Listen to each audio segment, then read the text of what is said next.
네, 침몰한 세월호에서 구조된 학생들은 대부분 극도의 불안과 당혹감을 호소하고 있습니다.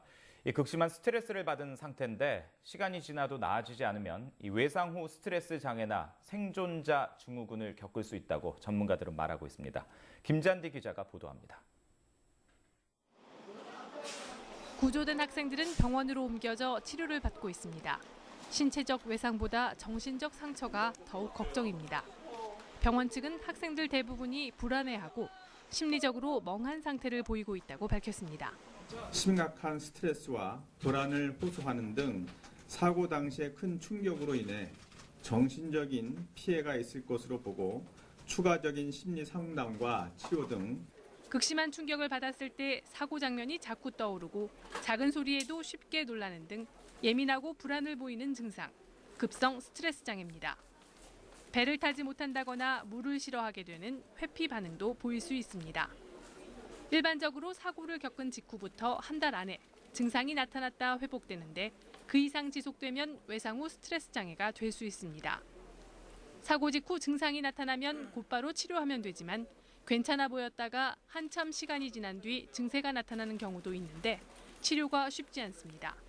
처음에는 나타나지 않다가 나중에 나타나는 경우가 위험한데 초기에 문제가 없었던 게 아니라 초기에 문제를 갖고 있었는데 그걸 나타낼 만큼 얘가 충분히 건강하지 못했던 거죠.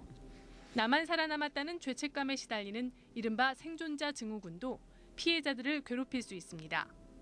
친구들을 더 도와줬으면 같이 살 수 있을 텐데라든지 거기서 정신없이 나만 빠져나온 나의 모습이 자꾸 상상이 되면서 지나친 그리고 이성적이지 않은 죄책감을 반복해서 느낄 수가 있죠. 불안이나 슬픔, 고통이나 미안한 감정에 대해 피해자들이 스스로 편하게 이야기하도록 분위기를 만들어주고 그것을 들어주는 게 가장 필요합니다. 정신적, 심리적 충격이 큰 학생들에게 사고 당시의 구체적인 상황 등을 노골적으로 묻거나 감정적인 질문을 하는 것은 더 큰 상처가 됩니다. 가족들이 있는 집으로 옮겨 충분한 휴식을 취하게 하고 과장된 뉴스나 인터넷 정보에 노출되지 않도록 보호해야 합니다. 또 생존 학생들끼리의 대화는 적극적으로 장려하고 학교를 빨리 정상화시키는 것도 중요합니다.